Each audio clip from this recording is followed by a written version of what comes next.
Hello everyone. देखिए, हम Himalayas के बारे में पढ़ रहे थे। लास्ट वीडियो लेक्चर में हम लोगों ने ट्रांस हिमालयाज़ के बारे में देखा था। जाना था कौन कौन से इंपॉर्टेंट फीचर्स या फैक्टर्स हैं जो हमको याद रखने हैं एग्जाम पॉइंट ऑफ व्यू के लिए। इस वीडियो लेक्चर में हम हिमालयाज़ के बारे में देखेंगे और जानेंगे कौन कौन से इंपॉर्टेंट फीचर्स हैं जो हमको पता होना चाहिए।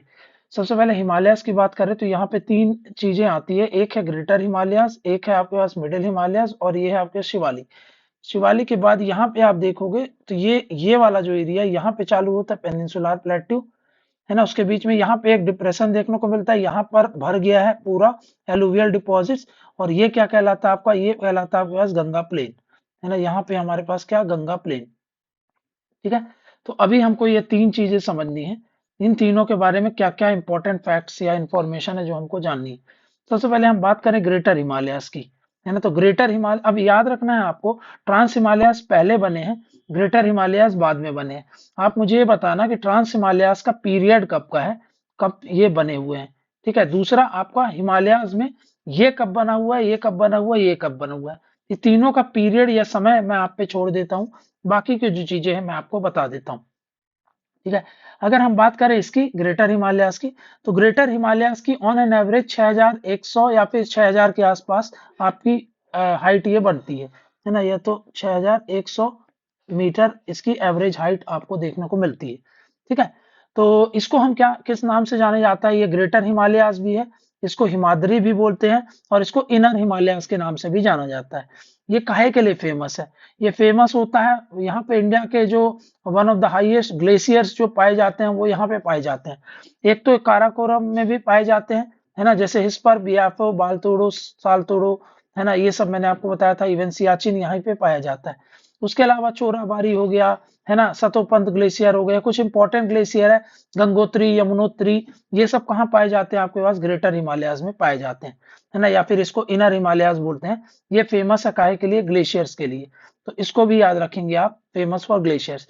अब कौन कौन से इंपॉर्टेंट ग्लेशियर है, ये ग्लेशियर वाली वीडियो जो है उसमें मैंने आपको पूरा समझाया हुआ है, वहां से आप इन चीजों को देख सकते हो। उसके अलावा वर्ल्ड के वन ऑफ द लोफ्टीएस्ट जो माउंटेन है, वन ऑफ द हाईएस्ट जो माउंटेन पीक है, वो भी इसी ग्रेटर हिमालयाज में पाए जाते हैं। जैसे एग्जांपल के तौर पर मैंने आपको बताया था कि नंगा पर्वत को इसी का पार्ट मान लिया जाता है ना। हम बोलते हैं ना कि जो हिमालयाज हैं वो नंगा पर्वत से नामचे बरवा तक ऐसे करके एक्सटेंडेड है ना, यहाँ से। तो ये नामचा बरवा हो गया और ये आपका सॉरी, ये नंगा पर्वत हो गया, ये नामचा बरवा हो गया। तो यहाँ दोनों तक हिमालयास फैले हुए हैं ऐसा हम बोलते हैं। तो नंगा पर्वत हो गया, माउंट एवरेस्ट हो गया, कंचनजंगा हो गया, नंदा देवी हो गया, कामेट हो गया, मकालू, मनसालू, ये सब कुछ इंपॉर्टेंट पीक्स है जो यहाँ पर लोकेटेड है ग्रेटर हिमालयाज में। ठीक है। ग्रेटर हिमालयाज के बाद अब नीचे चलते हैं थोड़ा, तो यहाँ पे आप देख सकते हो, यहाँ पे इन दोनों, यहाँ पे आपका एक माउंटेन है जिसको बोलते हैं मिडिल हिमालयाज, या फिर इसको हिमाचल हिमालयाज के नाम से भी जाना जाता है ना, हिमाचल हिमालयाज। अब इन दोनों के बीच में वैलीज पड़ती है और यहाँ पर ही सिचुएटेड है आपकी कश्मीर वैली, यहीं पर पड़ती है आपकी काठमांडू वैली भी, है ना। काठमांडू वैली भी इन्हीं पर पड़ती है। तो किसके किसके बीच में पड़ती है, पूछता है क्वेश्चन। तो ग्रेटर हिमालयाज और मिडिल हिमालयाज के बीच में है आपकी कश्मीर वैली, काठमांडू वैली। ठीक है। अब यहाँ पे आप देखोगे ये जो मिडिल हिमालयाज है ये काहे के लिए फेमस है, जैसे ये फेमस होता है काहे के लिए, ग्लेशियर्स के लिए, वैसे मिडिल हिमालयाज फेमस है आपका बहुत ही फेमस जो हिल स्टोन है, जैसे शिमला, अल्मोड़ा, नैनीताल, रानीखेत, दार्जिलिंग, ये सब कुछ इंपॉर्टेंट हिल स्टेशन है जो यहाँ पर आपका लोकेटेड है। ठीक है। फिर उसके बाद अब ये जो है ना, ये इसके लोकल नाम होते हैं, ये एक तो कंटिन्यूअस नहीं है ना, ये थोड़ा सा आपका बीच में फ्रेगमेंटेड है, टूटे टूटे हुए नजर आते हैं। इनके कुछ लोकल नाम है, जैसे जम्मू कश्मीर में इसको पीर पंजल बोलते हैं, है ना। फिर आप देखोगे इसका और आगे जाओगे हिमाचल में, तो ये क्या हो गया आपका, धौलाधार हो गया। फिर आप देख सकते हो जो आपका वो वाला रीजन है, उत्तराखंड वाला है, तो उसमें आपको अलग नाम से कुमाऊं और गढ़वाल के नाम से जाना जाता है ना, नाग टिप्पा है। फिर इसके बाद महाभारत है नेपाल में। तो ऐसे करके ना ये लोकल नाम से ये जाना जाता है। ठीक है। तो ये चीज को थोड़ा सा याद रखेंगे। फिर उसके बाद आप देखेंगे जो मिडिल हिमालयाज है इसमें कुछ बहुत ही इंपॉर्टेंट चीजें पाई जाती है। सबसे पहले आप देखोगे यहाँ है मर्ग, ये करेवास और बुग्याल्स। आप समझो, सबसे पहले करेवास समझो क्या है, बहुत बार पूछा हुआ क्वेश्चन है। करेवास ये क्या होते हैं, फर्टाइल लैंड है ना, ये फर्टाइल लैंड है या फिर कैसे बने हैं ये लैकुस्ट्राइन डिपॉजिट से बने हुए हैं, है ना। लैकुस्ट्राइन डिपॉजिट क्या है? जब ये बन रहा था तो ये पूरा एरिया काहे से वाटर से भरा हुआ था, क्योंकि टेथिस सी में याद करो तो ये टेथिस सी से बना हुआ है। तो पहले पूरा एरिया ये काहे से बना हुआ था? वाटर से भरा हुआ था। तो मतलब ये पूरा लेक था, लेक ही था एक तरीके से। और यहाँ पे आप देख सकते हो जगह जगह पर यहाँ पे क्या हो गया था? सैंड, क्ले, सिल्ट के डिपॉजिट्स हो गए थे। इन्हीं को ही क्या बोलते हैं? लैकुस्ट्राइन डिपॉजिट्स बोलते हैं, है ना। तो ये इस वैली में आप देख सकते हो, कश्मीर वैली में, ये पूरी कश्मीर वैली है ना, ये इसको कश्मीर वैली बोलते हैं।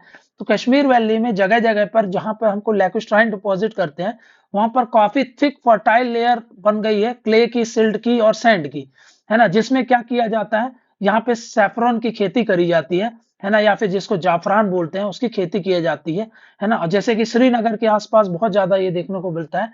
इसी को ही क्या बोल देते हैं हम? करेवास बोल देते हैं। समझ गए? तो करेवास क्या है? तो फर्टाइल लैंड है, याद रखना। लैकुस्ट्राइन डिपॉजिट से बने हुए कश्मीर वैली में, श्रीनगर के आसपास पाए जाते हैं। अब आ जाओ मर्ग, है ना। गुलमर्ग का नाम सुना होगा आपने। तो ये भी क्या है? ये मीडो ग्रासलैंड है ना। इस यहाँ पे लोग रहते हैं, सेटल्ड एरिया है, ये ग्रासलैंड वाला एरिया है। तो ये मीडो मतलब होता है जो काफी ग्रास जो होती है, बहुत ही फर्टाइल ग्रास होती है, तो उसको मीडो ग्रास बोलते हैं, है ना। बहुत ही न्यूट्रिशियस ग्रास भी होती है। तो ये कश्मीर वैली में ही आप देख सकते हो मीडो ग्रास है। यहाँ पर लोग रहते हैं, फर्टाइल प्लेन है पूरा, ये प्लेन एरियाज है जहां पर लोग रहते हैं, उसको बोलते हैं मर्ग, है ना। ये अपनी सीनिक ब्यूटी के लिए फेमस है ना। जैसे कि गुलमर्ग जो है कश्मीर में, वो फेमस है आपका। तो याद रखना है बस, ये क्या है? हाई एल्टीट्यूड मीडो ग्रासलैंड है, मीडो या फिर ग्रासलैंड वाला एरिया है। तो वो कहाँ पे पाया जाता है? कश्मीर वैली में, उसको मर्ग बोलते हैं। और अब बुग्याल क्या चीज है फिर? बुग्याल भी क्या है? ये भी एक तरीके का अल्पाइन मीडो है। अल्पाइन मतलब होता है बहुत ठंडे एरिया में जो ग्रासलैंड पाए जाते हैं, जहां पर जो इनके जानवर या फिर एनिमल हस्बेंड्री ये करते हैं, तो उसको लेकर के जो प्लेन एरिया मिलता है उसको बुग्याल बोलते हैं। तो दोनों सेम ही है, बस ये बुग्याल जो क्या है, ये उत्तराखंड में पाया जाता है, उत्तराखंड में इसको बुग्याल बोलते हैं। और यहाँ पर ट्रांस ह्यूमेंस प्रैक्टिस किया जाता है। मतलब क्या होता है? जब विंटर में तो इसमें स्नो लग जाता है, लेकिन जब समर आता है तब ये ब्लूम होता है, इसमें लश ग्रीन वेजिटेशन होता है, फ्लावर्स आते हैं। तो उसलिए ये ग्रेजिंग के लिए काम करता है समर में।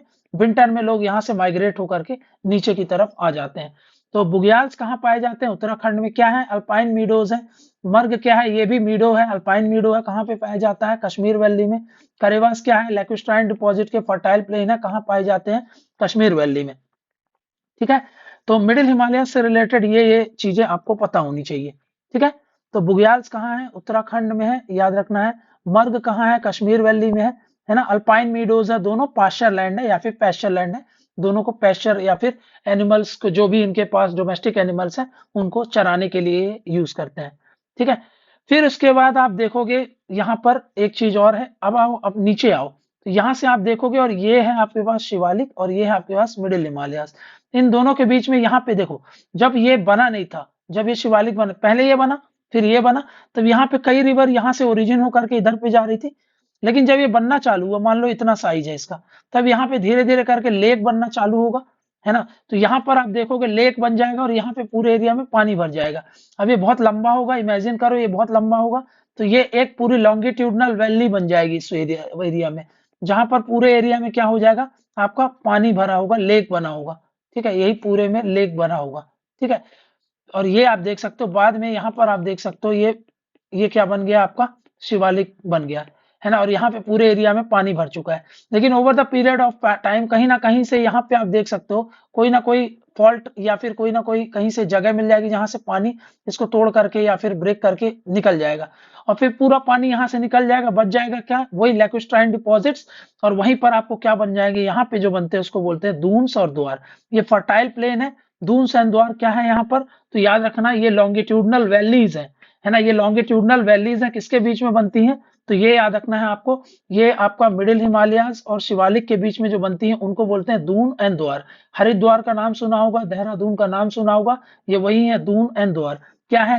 लॉन्गिट्यूडनल वैलीज है, मिडिल हिमालयाज या फिर लेसर हिमालयाज या फिर हिमाचल हिमालयाज, जिसको एक ही बोलते हैं, इसको हिमाचल हिमालयाज, मिडिल हिमालयाज, है ना, या फिर आपका लेसर हिमालयाज, इसको बोलते हैं। ठीक है। और किसके बीच में? शिवालिक्स के बीच में। ये बहुत ही फर्टाइल एलुवियल सॉइल यहाँ पर पाई जाती है ना। जहां पर टेम्पररी लेक बन गए थे उसके कारण ये बना हुआ है। इनिशियल डेज ऑफ फॉर्मेशन जब हो रहा था हिमालयास का, तब बाद में आप देख सकते हो यहाँ से वो जो पानी है वो निकल गया, फर्टाइल प्लेन यहाँ पे बचे हुए हैं और उसी को ही क्या बोल देते हैं हम, दून।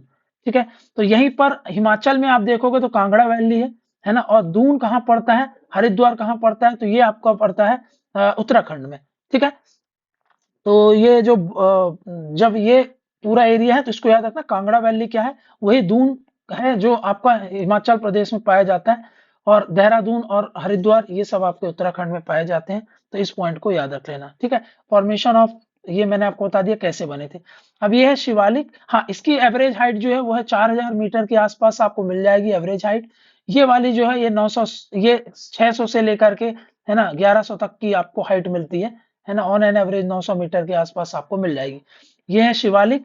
अब शिवालिक के बारे में क्या याद रखना है, ये यहाँ पर ना ये हिल है, इसको माउंटेन में ना बोल करके हम क्या बोल देते हैं, हिल्स बोल देते हैं। ये लोअर हिमालयस के नाम से जाना जाता है ना, ये आपका लोअर हिमालयस के नाम से आपको जाना जाता है। ठीक है, फिर उसके बाद यहाँ पे इंपॉर्टेंट फैक्ट जो याद रखना है वो क्या है, हिमालयस के फुटहिल पे आप देखोगे है ना, ये है हिमालयस, ये आपका शिवालिक के फुटहिल पे यहाँ पे एक डिप्रेशन है, जिसमें बाद में यहाँ पे जितनी भी नदियों ने क्या किया, इस एरिया में डिपॉजिट कर दिया है।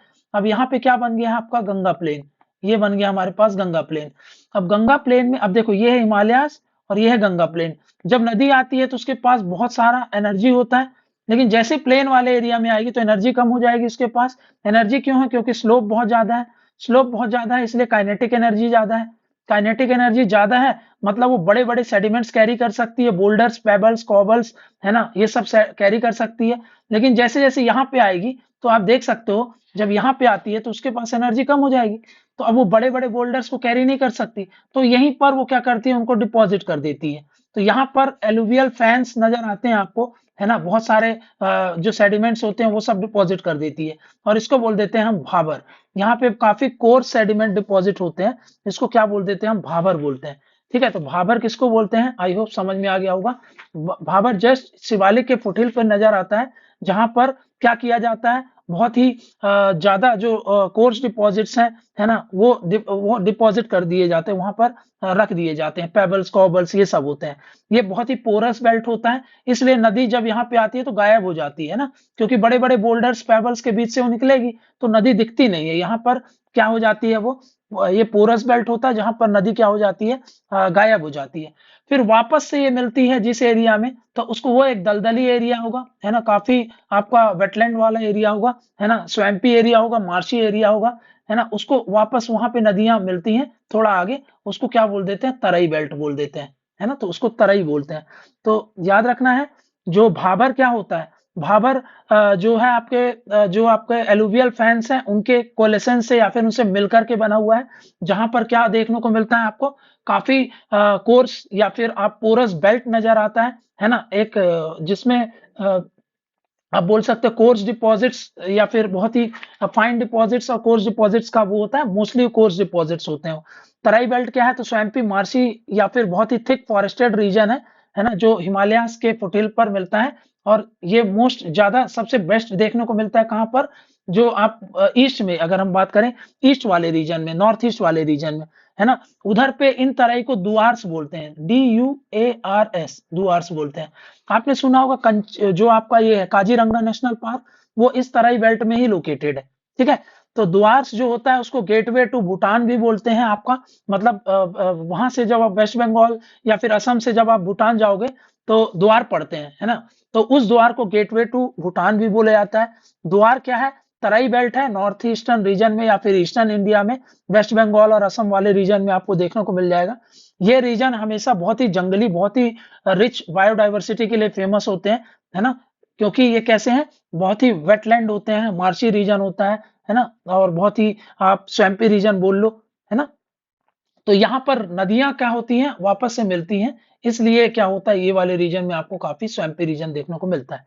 तो ये इंपॉर्टेंट टर्म्स हैं, याद रखना, तराई, भाबर है ना, दून, द्वार, वैलीज, कौन कौन सी वैलीज है, करेवास, बुग्याल्स, ये सब हम लोगों ने इसमें देख लिया है। अब जब हम ये पढ़ेंगे आपका प्लेन्स, तब प्लेन्स के बारे में देखेंगे। अभी ये जो था हमारा एक ब्रीफ वीडियो किसके बारे में, वो था हमारे पास हिमालयास के बारे में, और इससे रिलेटेड जो जो इंपॉर्टेंट टर्मिनोलॉजीज हैं उसको हम लोगों ने समझ लिया।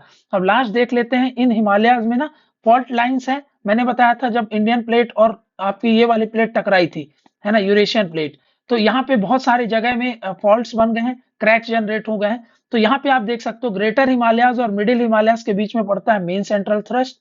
फिर उसके बाद शिवालिक शिवालिक और मिडिल हिमालयाज के बीच में पड़ता है आपके पास मेन बाउंड्री फॉल्ट।